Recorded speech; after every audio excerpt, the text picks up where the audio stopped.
أعوذ بالله السميع العليم من الشيطان الرجيم. بسم الله الرحمن الرحيم. الحمد لله رب العالمين والصلاة والسلام على أشرف الأنبياء والمرسلين خاتم النبيين رحمة للعالمين أبي القاسم محمد وآله الطيبين الطاهرين المعصومين المظلومين لا سيما بقية الله في الأرضين ولعنة الله على أعدائهم أجمعين. أما بعد، قال جعفر بن محمد الصادق عليه الصلاة والسلام إن عمي العباس كان نافذ البصيرة. صلوات پڑھیں محمد وآلہ. چھٹے امام صادق آل محمد امام جعفر صادق علیہ الصلاۃ والسلام کی یہ مشہور و معروف حدیث جو امام نے علمدار کربلا حضرت عباس علیہ السلام کے سلسلے میں بیان فرمایا. امام کا ارشاد ہے کہ کانا عمی العباس نافذ البصیرہ، کہ ہمارے چچا بصیرت کے اعتبار سے بھی اعلیٰ درجے پر فائز تھے، بابصیرت تھے، اور صرف بابصیرت ہی نہیں بلکہ بصیرت میں بھی انتہا کو پہنچے ہوئے تھے. اس کے بعد کے جملات اسی حدیث میں یہ ہیں کہ صلب الایمان، مضبوط اور مستحکم ایمان کے حامل تھے، اور پھر جاہدہ مع ابی عبداللہ، اور امام کے ساتھ انہوں نے جہاد کیا. وَأَبْلَى بَلَاءً حَسَنًا، اور بہترین امتحان سے گزرے. وَمَضَى شہیداً، اور درجہ شہادت پر فائز ہوئے. آج ہمارے لیے بہترین نمونہ عمل آئیڈیل جناب عباس کی ذات گرامی ہے، اور شاید اس دور کی، اس زمانے کی سب سے بڑی ضرورت جوانوں کے لیے، نوجوانوں کے لیے جناب عباس کی سیرت کو نگاہوں میں رکھنا ہو. آج مختلف جہاز سے ضروری ہے، لازم ہے کہ ہم تاریخ کربلا کو پڑھیں، اہل بیت کی سیرت کا مطالعہ کریں، اور اس طرح کی شخصیتوں کو اپنی نگاہوں کے سامنے رکھیں، ان کے کردار کو پڑھیں، ان کی سیرت کو پڑھیں، ان کے خصوصیات کو نگاہوں میں رکھیں، تاکہ ہماری زندگی بھی کامیاب ہو. اور یہ عرض کر دوں کہ ہمارے ہاں جو فضائل پر اتنی زیادہ تاکید ہے، مثلا امیر المومنین کے فضائل کے لیے حکم ہے، تاکید ہے، فضیلت ہے، ثواب ہے. تو اس تاکید اور فضیلت و ثواب کا مقصد خالی یہ نہیں ہے کہ ہم امام علی کے فضائل سن کر خوش ہو جائیں. نہیں، ہر اچھی چیز کو سن کر ہر آدمی خوش ہو جاتا ہے. یہ ہمارے لیے اگر تاکید ہے، فضیلت ہے، ثواب ہے، تو اس کا مطلب خالی خوش ہونا نہیں ہے. یہ تو ایک جذبہ ایمانی ہے جس کی وجہ سے انسان خوش ہوتا ہے. ایک امیر المومنین سے لگاؤ ہے جس کی وجہ سے مولا کائنات کے فضائل کو سن کر خوشی ہوتی ہے. یہ ایک اپنی جگہ مسلم ہے، لیکن یہی نہیں ہے، یا یہی کافی نہیں ہے، یا اسی کا حکم نہیں ہے، بلکہ فضیلتوں کو بیان کرنے کا اور اس حد تک فضائل کے سلسلے میں ثواب کا، اور پھر ہمارے لیے تاکید کا، اور پھر یہ کہنا کہ اپنی مجلسوں کو زینت دو. مثلا امیر المومنین کے ذکر سے ان ساری چیزوں کا ایک پیغام یہ ہے کہ ہم جتنا امیر المومنین کا تذکرہ کریں، جتنا امیر المومنین کے کمالات کو دیکھیں، پھر اس آئینے کے سامنے اپنے کو رکھ کر پرکھنے کی کوشش کریں. یعنی ان فضائل و کمالات کے تاکید کا ایک راز یہ ہے کہ ان فضائل و کمالات کی روشنی میں ہم اپنا جائزہ لیں. یعنی ایک طرف فضائل و کمالات کو پڑھ کر، سن کر یہ غور کرنا ہے کہ ہمارا امام دوسروں سے بہت زیادہ فرق رکھتا ہے. یعنی ہمارے امام میں اور دوسروں میں بہت فرق ہے. وہ فضیلتیں، وہ کمالات جو کسی کے پاس نہیں ہیں، وہ ان کے پاس ہیں.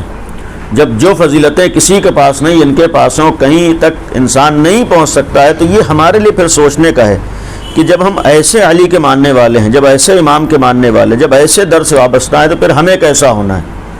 یعنی گویا ان فضائل کی تاکید کا ایک راز یہ ہے کہ ہمیں خود اپنے لیے راستہ تلاش کرنا ہے، خود اپنے گریبان میں جھانک کر دیکھنا ہے یعنی اگر فضائل مسلسل سن کر، کمالات کو سن کر، بیان کر کے ہمارے اندر کوئی تبدیلی نہ آئے تو پھر ہم نے نہ تو حق فضائل ادا کیا ہے، نہ سننے کا حق ادا کیا ہے، نہ پڑھنے کا حق ادا کیا ہے۔ حق اس وقت ہوگا کہ جب ان فضائل کی وجہ سے ہمارے اندر تبدیلی آ رہی ہو، ہم بھی کمالات کی طرف بڑھ رہے ہیں، ہم بھی صاحب فضیلت بن رہے ہوں، ہمارے اندر بھی فضیلتیں اجاگر ہو رہی ہوں۔ اس لیے کہ جب تک خود ہمارے اندر فضیلتیں اجاگر نہ ہو، نہیں ہو سکتا ہے کہ ہم کسی صاحب فضیلت کی بھائی کس بنیاد پر تعریف کر رہے ہیں، اسی بنیاد پر تعریف کریں کہ وہ چیز ہمیں اچھی لگ رہی ہے۔ جب ہمیں اچھی لگ رہی ہے تو کیا یہ قابل غور نہیں کہ جو چیز ہماری نگاہوں میں اچھی ہے اور صاحب فضیلت ہے اور ہمیں خوش ہونے کا موقع فراہم کرے تو وہ چیز ہمارے اندر بھی ہونا چاہیے۔ ہم اگر امیر المومنین کے علم کا تازہ تذکرہ کریں تو خالی اس لیے نہیں ہے کہ امام علی بہت بڑے عالم تھے، یہ اس لیے ہے کہ ہمیں پیغام دینا ہے کہ جب وہ عالم تھے تو پھر ہم کتنے پانی میں ہیں۔ یعنی ہمیں اگر ان کے فضائل کو بیان کرنا ہے تو اس لیے بیان کرنا ہے کہ اپنا بھی جائزہ لینا ہے، اپنے کو آگے بڑھانا ہے۔ اگر ان کے علم کا تذکرہ کرنا ہے تو خالی خوش ہونے کے لیے نہیں بلکہ اس لیے بھی تذکرہ کرنا ہے کہ تاکہ ہمیں بھی کبھی غیرت ہو، کبھی ہمیں بھی احساس ہو، کبھی ہمارا ضمیر بھی جاگے جب ہم ایسے امام کے ماننے والے ہیں تو ہمارے سماج میں جہالت نہ پائی جاتی ہو، ہمارے معاشرے میں جہالت نہ پائی جاتی ہو۔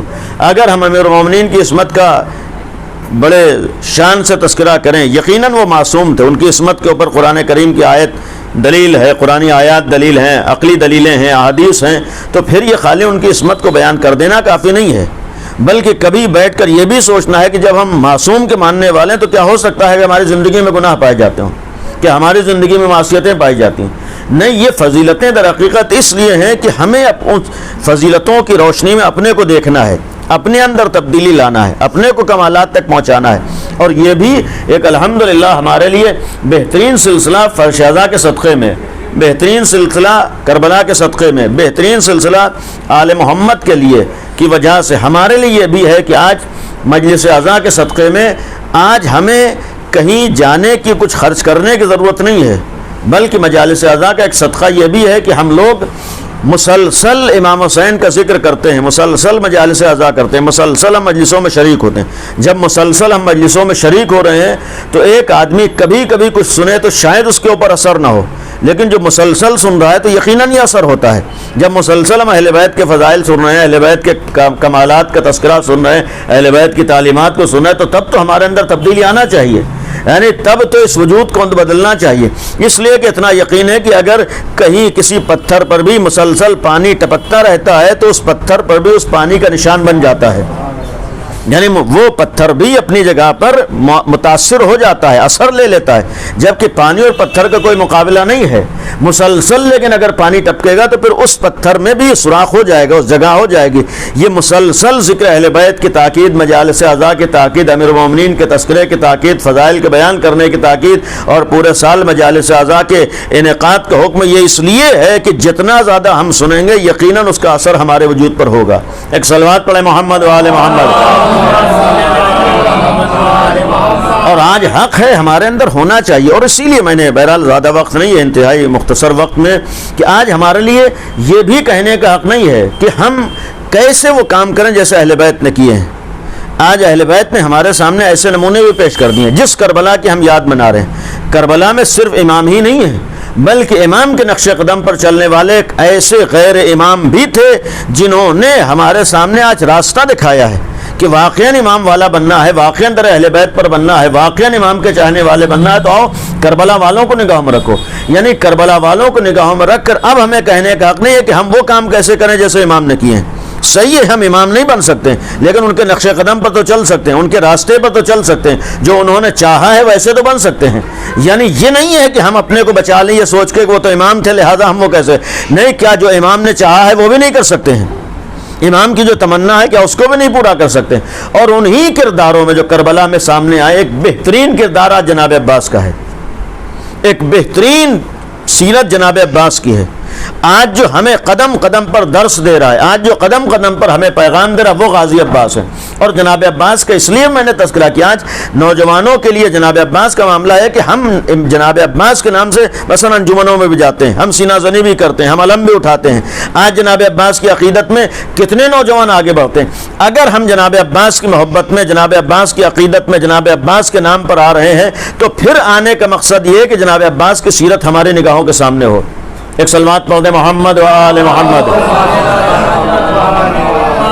یعنی جناب عباس کا کردار ہمارے سامنے، جناب عباس کون تھے، جناب عباس کیا تھے، جناب عباس نے کون سا کارنامہ انجام دیا ہے.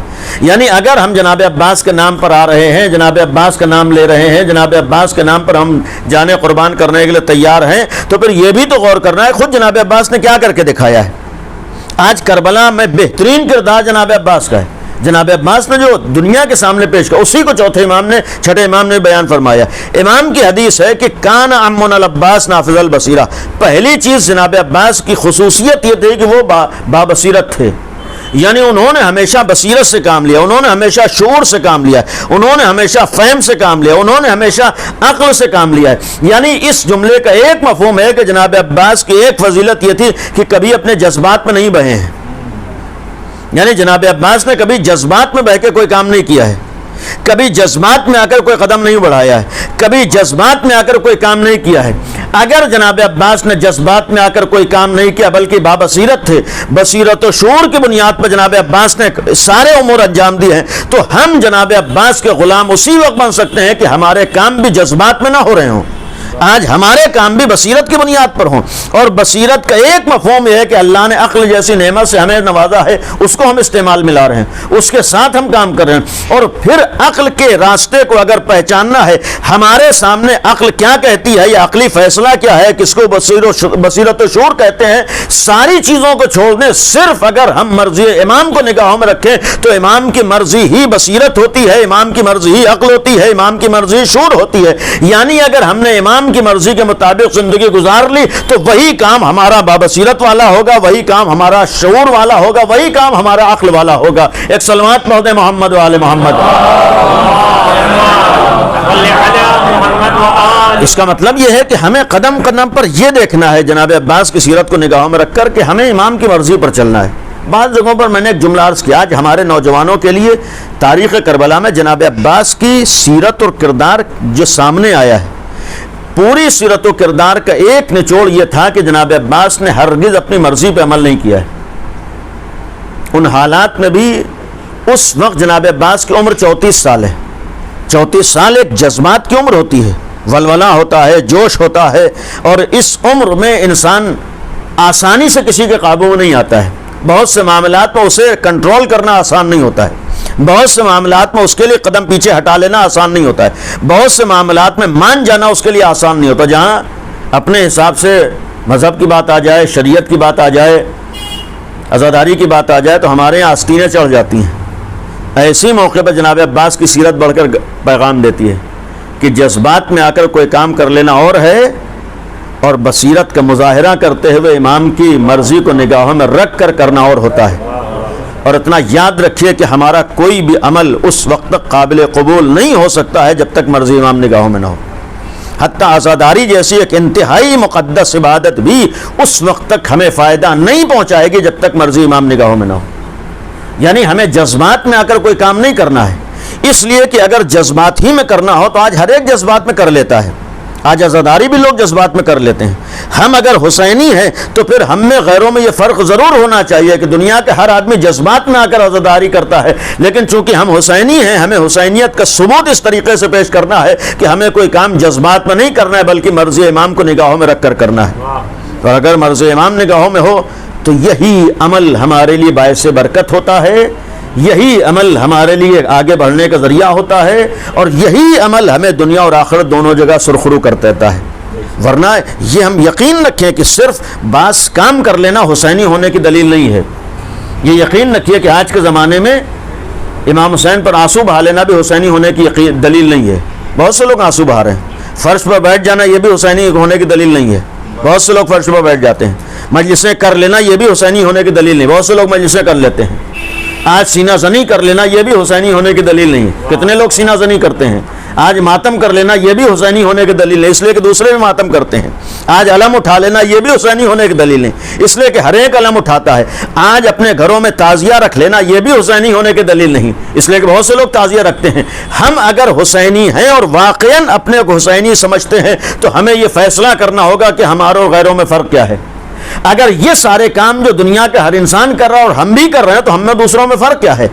اسی وقت تو فرق ہوگا کہ ہر ایک جذبات میں آ کر کرتا ہے، لیکن ہم اگر کرتے ہیں سغالی جذبات میں نہیں کرتے ہیں بلکہ بصیرت کے ساتھ کرتے ہیں. اور بصیرت کا مطلب یہ ہے کہ ہم مرضی امام کے لیے کرتے ہیں، خوشنودی امام کے لیے کرتے ہیں. اور اگر ہمارا عمل اور ہمارا کوئی کام خوشنودی امام کے لیے نہ ہو تو یہ یقین رکھیے کہ نہ تو اس پر ثواب ملتا ہے، نہ اس عمل کی کوئی اہمیت ہوتی ہے، نہ اس عمل کا اجر و بدلہ ملتا ہے. اگر ہم عزاداری میں آئے ہیں یہ سوچ کر آئے ہیں کہ لوگ کیا کہیں گے، اگر عزاداری میں اس لیے آئے ہیں کہ لوگوں کو جتانا ہے کہ اتنی مجلسیں کی، تو ہمارا ثواب ختم ہو گیا. اس لیے کہ قانون ہے کہ جس کے لیے کیا ہے وہی اجر دے گا. اگر ہم پبلک کے لیے کریں تو پبلک سے ہمیں اجر مانگنے کا حق ہے، اور اگر اس کے لیے کریں تب اس سے مانگنے کا حق ہے. اگر ہم اس کے لیے کریں تو اس سے مانگنے کا حق ہے، اور اگر اس کے لیے کریں تو جہاں انسان اس کے لیے کرتا ہے پھر انسان کو کبھی یہ تمنا نہیں ہوتی ہے کہ لوگ دیکھ لیں. یہ دکھاوے کا شوق وہیں ہوتا ہے جہاں لوگوں کے لیے آدمی کرتا ہے. اور آج تو پہلے زمانے میں دکھاوا کسی حد تک سخت، آج تو بہت آسان ہو گیا ہے. ہر ہاتھ میں موبائل ہے. جو بھی کام ہم کرتے ہیں چاہتے ہیں کہ ایک تصویر ہونا چاہیے، ایک فوٹو ہونا چاہیے. حتیٰ آج تو المیہ ہے کہ ہم سینہ زنی بھی کر رہے ہیں تو ایک سیلفی اپنی ہونی چاہیے کہ ہم نے ماتم کیا ہے. آج تو نوبت یہاں تک آئی ہے کہ ہم زنجیر لگا رہے ہیں، قمع لگا رہے ہیں، جو اپنے اعتبار سے اپنے اپنے مرضی پر عمل کرنا ہے انسان کے لیے وہ الگ مسئلہ ہے. لیکن اس میں بھی بہت سے بعض لوگ آپ کو دیکھیں جب تک فوٹو نہ کھینچے تب تک حق ادا نہیں ہوا ہے. بھائی اگر فوٹو ہی کھینچا ہے تو ہم نے کس کے لیے کھینچا ہے؟ اور اگر کھینچا ہے اپنے لیے کھینچا ہے تو پورے شہر میں اور پورے دنیا میں اور پورے ملک میں اسے عام کرنے کی ضرورت کیا ہے؟ دوسروں تک پہچانے کی ضرورت کیا ہے؟ جس کے لیے ہم نے کیا ہے وہ تو جانتا ہی ہے. ایک صحابی پیغمبر ہیں صہیب رومی، ایک جنگ میں پیغمبر کے ساتھ کسی دشمن کو انہوں نے قتل کیا، اور دوسرے شخص نے، یہ ہر جگہ ہوتا ہے کہ جا کر پیغمبر سے زور و شور سے کہ فلاں کو میں نے گرا دیا، فلاں دشمن کو میں نے تہ تیغ کر دیا، فلاں دشمن کو میں نے مار دیا. تب مارا صہیب رومی نے جا کے اپنا نام. یہ بعض جگہوں پر ہوتا ہے کہ لوگ اپنے کو چالاک سمجھتے ہیں کہ بیوقوف فلاں بن گیا، فائدہ ہم نے اٹھا لیا. فائدہ نہیں اٹھاتا ہے، یہ خود انسان بیوقوفی کا ثبوت پیش کرتا ہے. اس لیے کہ معاملہ اگر خالی دنیا کا ہو تب تو ٹھیک ہے، لیکن اگر ہمارے ہاں دین، شریعت اور اللہ کا بھی کچھ دخل ہے تو پھر یہ کسی کو ہم بیوقوف نہیں بناتے بلکہ اپنے کو بیوقوف بناتے ہیں. یہ یقین رکھیے. صہیب رومی سے جیسی کسی نے آ کر کہا کہ تم سے مارا تم نے ہے، قتل تم نے کیا ہے، لیکن فلاں نے جا کر پیغمبر سے اپنا نام لگا لیا. صہیب رومی نے ایک جواب دیا تھا، یہ جواب رہتی دنیا تک ہم سب کے لیے تھا، امام کے چاہنے والے ہیں. جواب یہ دیا تھا کہ میں نے جس کے لیے یہ کام کیا ہے میرا عقیدہ یہ ہے کہ اس سے بتانے کی ضرورت نہیں ہے. صہیب رومی نے جواب دیا ہے کہ میں نے جس کے لیے کیا ہے مجھے یقین ہے کہ اس سے بتانے کی ضرورت نہیں. پوری دنیا جا کر میرے کام کو اپنے نام کرنا چاہے تب بھی مجھے یقین ہے کہ وہ دیکھ رہا ہے. مجھے یقین ہے کہ پیغمبر کی نگاہوں کے سامنے، لہذا مجھے فکر نہیں ہے کہ نام کس کا ہو جائے گا، مجھے فکر نہیں ہے کون اپنے نام کر لے. مجھے یقین ہے کہ اگر ہم نے اللہ اور رسول کے لیے کیا ہے تو وہ جانتا ہے یہ کس کے لیے کیا ہے. لہذا اگر عزاداری امام کے لیے ہے، گریہ و بکا امام کے لیے ہے، فرشادہ امام کے لیے ہے، تو پھر ہر قدم پر ہمیں مرضی امام کی فکر ہونی چاہیے. اور آج ہم یہ بھی ایک واقعاً قابل غور ہے، وقت نہیں ہے کہ عرض کرتا، آج واقعاً ایک المیہ ہے کہ ہم ہر چیز میں چاہتے ہیں ہماری فوٹو ہو، ہر چیز میں چاہتے ہیں ہماری تصویر ہو. حتیٰ آج تو نوبت یہ آئی ہے، ایک نوجوان اس لیے عرض کر رہا ہوں کہ انجمن ہے، سینہ زنی ہو رہی، ماتم ہو رہی ہے، ایک بہت بڑی تعداد ہاتھ موبائل لیے ہوئے کھڑی ہے. بھائی آپ جناب سیدہ کو پرسہ پیش کرنے کے لیے آئے یا فوٹو کھینچنے کے لیے آئے ہیں؟ جلوس میں جا رہے ہیں، انجمنوں میں جا رہے ہیں، کہیں بھی جا رہے ہیں، ہر آدمی ایک موبائل لیے ہوئے کھڑا ہے. بھائی جلوسوں میں ہم تماشا دیکھنے کے لیے نہیں جاتے ہیں، جلوسوں میں ہم عزا میں شریک ہونے کے لیے جاتے ہیں. جہاں اس نیت سے کوئی آ رہا ہے کہ تماشا دیکھنے آ رہا ہے وہ اگر فوٹو کھینچ رہا تو قابل اعتراض نہیں ہے، لیکن جو جلوسوں میں اس لیے جا رہا ہے کہ ہم امام زمانہ کو پرسہ پیش کرنے جا رہے ہیں، ہم جناب سیدہ کو پرسہ پیش کرنے جا رہے ہیں، تو پھر وہاں جا کر ہمیں وہ کام کرنا ہے جس سے ہم امام زمانہ کو پرسہ پیش کریں، نہ یہ کہ آج ہمارے غیروں میں کوئی فرق نہ رہ جائے. تو یہ ایک ہمارے لمحہ فکری امام نے فرمایا جناب عباس کی ایک خصوصیت یہ تھی کہ نافذ البصیرہ، جتنے کام کیے ہیں وہ بصیرت والے تھے، یعنی ان کے یہاں جذبات نہیں تھے، وہاں خالی جوش عقیدت نہیں. ہمارے ہاں چونکہ بہت سے کام بعض لوگ خالی جذبات میں کرتے ہیں، اسی لیے اگر کوئی کام اپنے حساب والا چھوٹ جائے تو ایک نوجوان بے چین رہتا ہے، اس سال فلاں کام نہیں کر پائے، ہوتا ہے کہ اس سال ہمارا فلاں عمل چھوٹ گیا، سوال یہ ہے کہ ہم اپنے لیے کرتے تھے یا امام کے لیے کرتے تھے؟ سوال یہی ہے کہ اپنے لیے کرتے تھے امام کے لیے کرتے تھے؟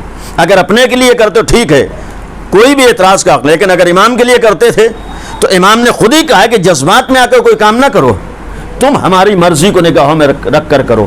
اور اتنا یقین رکھیے کہ عزاداری کا جو ثواب بیان ہوا ہے، ثواب اسی وقت ملے گا جب ان کی مرضی نگاہوں میں ہو، ہمیں اجر اسی وقت ملے گا جب ان کے لیے ہو، ورنہ یہ ہے کہ ہم جتنے بھی کام چاہے کر لیں۔ اور شاید یہی وجہ ہے کہ بعض جگہوں پر ہم نے یہ بہت سے کام اپنے لیے یہ دکھاوے کے لیے کیے ہیں، لہٰذا اتنی زیادہ مجلسوں میں شریک ہونے کے بعد بھی ہماری زندگی میں اس کے اثرات ظاہر نہیں ہو پاتے ہیں۔ ورنہ اگر ہم نے مجالس کو مرضی امام کے لیے کیا ہوتا، عزاداری کو امام کی مرضی کے لیے کیا ہوتا، ان کی خوشنودی کے لیے کیا ہوتا، قدم قدم پر یہ احساس ہوتا کہ امام حسین کو خوش کرنا ہے، تو پھر اس مجلسوں کے اثرات ہماری زندگی پر ظاہر ہو رہے ہوتے۔ بس ایک پہلو عرض کروں گا، جناب عباس اگر بابصیرت تھے، جناب عباس بابصیرت ہونے کا ایک سبب یہ تھا کہ غازی عباس بہت بڑے عالم بھی تھے۔ اگر آج جناب عباس بہت بڑے عالم تھے اور کربلا میں 71 لوگوں میں امام حسین نے پرچم اور علم جناب عباس کے ہاتھوں میں دیا ہے، آج ہر جوان کی تمنا ہوتی ہے کہ ہم علم جناب عباس اٹھائیں۔ اگر یہ تمنا ہے تو یہ درس بھی ہم کو لینا ہے، کربلا میں علم ہر ایک کو نہیں ملا ہے۔ اگر علم اٹھانے کی تمنا ہے تو پہلے اپنے کو اس لائق بنانا ہوگا، تب ہم علم اٹھانے کے لائق ہو سکتے ہیں، یعنی اپنے کو وہاں تک پہنچانا ہوگا، وہ کمالات ہمارے سامنے ہو سیرت۔ اور ایک بہترین چیز جناب عباس کی سیرت میں اور زندگی میں ہمارے لیے پیغام ہے کہ جناب عباس بہت بڑے عالم تھے۔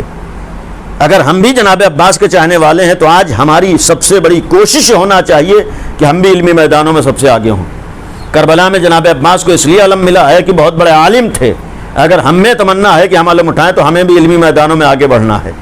آج ہونا تو یہ چاہیے کہ ہماری انجمنیں جہاں لگ رہی ہوں وہاں شان سے ہمیں کہنے کا حق ہو کہ چونکہ یہ علی والے ہیں، عباس کے غلام ہیں، لہذا خالی سینہ زنی نہیں کر رہے ہیں بلکہ علمی میدانوں میں بھی سب آگے بڑھے ہوئے ہیں۔ آج حق تو یہ تھا کہ آج جب ہماری انجمنیں کھڑی ہوتی ہیں، دور سے دیکھنے والا کہتا ہے کہ اس میں کتنے پروفیسر ہیں، کتنے ڈاکٹر ہیں، کتنے ماہرین ہیں۔ آج حق یہ تھا، اس وقت ہم شان سے کہتے جناب عباس والے ہیں۔ اور جناب عباس کی عظمتوں کا ایک بہت بڑا راز یہ یقین رکھیے کہ ان کا عالم ہونا تھا، جو آج ہمارے یہاں نہیں آ پائی ان کی بصیرت۔ یعنی جناب عباس اگر وہاں تک پہنچے ہیں، اتنی عظمتیں ان کے سامنے، اس کا بہت بڑا سبب یہ تھا کہ غازی عباس بہت بڑے عالم تھے۔ اور جناب عباس کی عظمتیں خود امام حسین نے اس لیے سامنے پیش کی کہ عالم ہیں۔ اور یہاں پر ایک پہلو خالی عرض کروں، جناب حبیب کو اگر امام حسین نے خط لکھ کر بلایا تو خط لکھ کر بلانے میں ایک جملہ لکھا تھا۔ جملہ یہ تھا کہ من الحسین الی رجل فقیہ، حسین کی طرف رجل فقیہ کے، یعنی امام حسین کی جانب سے یہ خط ہے رجل فقیہ۔ یہ سوال یہ ہے کہ امام نے رجل فقیہ کیوں لکھا ہے؟ یہ اس لیے لکھا ہے کہ شاید رہتی دنیا تک ہر چاہنے والے اور حسینی کو پیغام دینا ہو کہ اگر تمہاری تمنا ہے کہ تم امام کے ساتھ شریک ہو جاؤ، یاد رکھنا امام ایسوں کو اپنے ساتھ شریک کرنا چاہتا ہے جو علم رکھتا ہو۔ یعنی یہ رجل فقیہ لکھ کر یہ پیغام دیا ہے کہ امام حسین کا اگر ساتھ دینا ہے یا اپنے زمانے کے امام کے ساتھ شریک ہونے کی تمنا ہے تو تمہیں بھی صاحب علم بننا ہوگا، تمہیں بھی علمی میدانوں میں آگے بڑھنا ہوگا، تمہیں بھی علمی کمالات تک پہنچنا ہوگا، تمہیں بھی علمی میدانوں میں محنت کر کے۔ اور اتنا یقین رکھیے کہ اگر غیر محنت کر کے آج آگے جا سکتا ہے تو ہم جناب عباس کے غلام کیا محنت کر کے وہاں تک نہیں پہنچ سکتے ہیں؟ یقیناً پہنچ سکتے، شرط ہے ہمیں محنت کرنا ہے اور ہمیں محنت کرنا چاہیے۔ اور ختم کر رہا ہوں، یہ آج ہماری بہت بڑی ذمہ داری ہے کہ اگر ہم اپنے کو حسینی اور جناب عباس کا غلام کہتے ہیں تو کم از کم اپنے درمیان سے جہالت کا خاتمہ کر لیں، تب ہم شان سے کہیں کہ غازی عباس کے غلام۔ ورنہ ہمارے سماج میں جہالت پائی جاتی ہے تو پھر ہم کس بنیاد پر فخر سے کہتے ہیں کہ ہم علی ابن ابی طالب کے ماننے والے ہیں؟ بھائی اگر ہم علی ابن ابی طالب کے مولائی ہیں تو علی ابن ابی طالب کی سب سے بڑی خصوصیت تو ان کا علم تھا۔ اگر آج ہمارا مذہب جعفری ہے تو امام جعفر صادق کی سب سے بڑی خصوصیت جو سامنے آئی وہ ان کا علم تھا۔ جب سب سے بڑی خصوصیت ان کا علم تھا تو آج ہمارے لیے کربلا درس ہے، کربلا پیغام ہے۔ اور اسی لیے جناب عباس نے ان قربانیوں کے میدان میں بھی قدم رکھا تھا اپنی شجاعت اور بہادری کے ساتھ، لیکن اسی شجاعت و بہادری میں جذبات نہیں تھے، چونکہ علم بھی تھا۔ جب صاحب علم ہوتا ہے تب انسان جذبات میں نہیں بہتا ہے، صاحب علم ہوتا ہے تب بابصیرت ہوتا ہے، لہذا بڑے سے بڑے امتحان کو طے کر لیتا ہے لیکن قدم پیچھے نہیں ہٹتے ہیں۔ غازی عباس نے بھی کربلا میں جو امتحان دیا ہے، امام حسین کے بعد اگر مظلوم ترین ذات ہے تو غازی عباس کی ذات ہے. نہیں کمالات ذکر ہو پاتے, نہیں ان کے مصائب کا تذکرہ ہو پاتا ہے, ورنہ جناب عباس معمولی مصیبتوں سے نہیں گزرے ہیں, معمولی امتحانات سے نہیں گزرے ہیں. 3 دن کے پیاس خالی جناب عباس کے لیے نہیں ہے. یہ یقین رکھیے کہ بظاہر جو روایات ہیں جناب عباس بہت پیاسے ہیں, لیکن تاریخ کربلا میں کہیں اس غازی نے اپنی پیاس کا تذکرہ نہیں کیا ہے, کبھی اپنی زبان پر نہیں لائے ہیں کہ میں پیاسا ہوں.